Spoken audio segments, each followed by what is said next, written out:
I used to smile, I used to dream.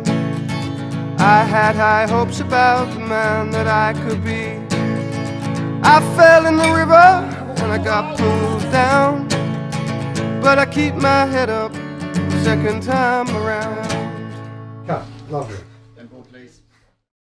A Street Cat Named Bob was published in 2012. There have now been 7 books in the series, and the book went on to become an international bestseller, selling 5 million copies worldwide. So it does have this extraordinary appeal and a massive fan base. I mean, if you go to the book signings, it's quite surreal. Queues around the block.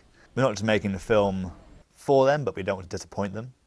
It was always a tricky adaptation in terms of how to deal with the story of James and Bob, and also dealing with James's story, which is, you know, recovery from addiction. I do hope the fans will really enjoy the balance we found in telling these 2 sides of the story.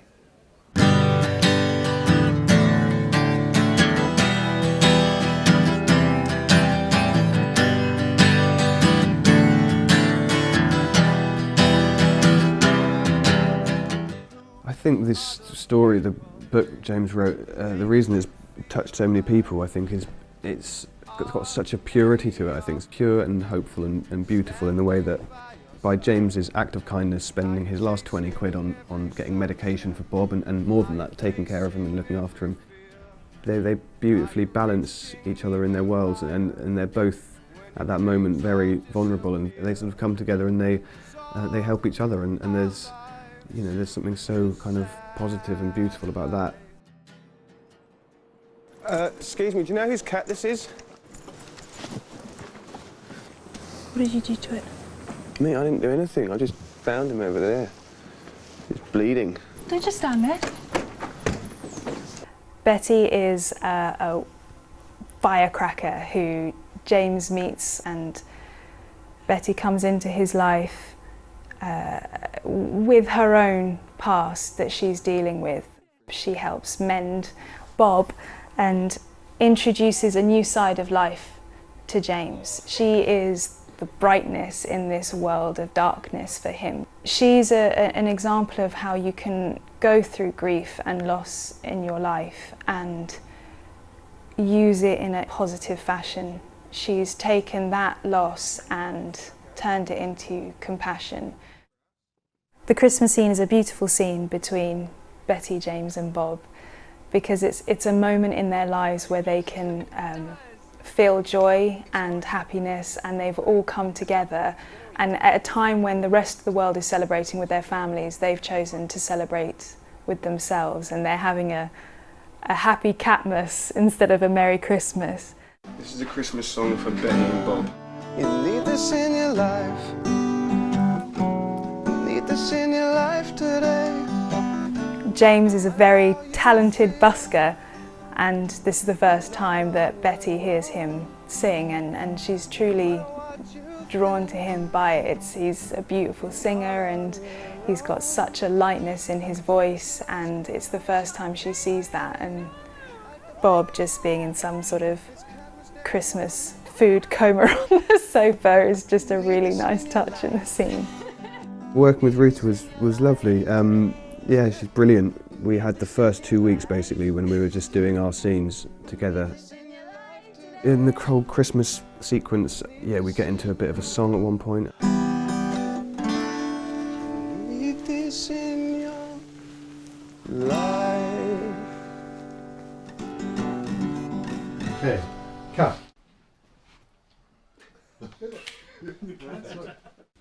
I found the story really compelling, that an involvement with an animal. We always think that they're just creatures that we feed and they look after and they love us and it's all very simple, but actually for many people it's much more than that, and the animal becomes a friend and becomes somebody with whom they communicate a lot and at a depth that we don't even completely understand.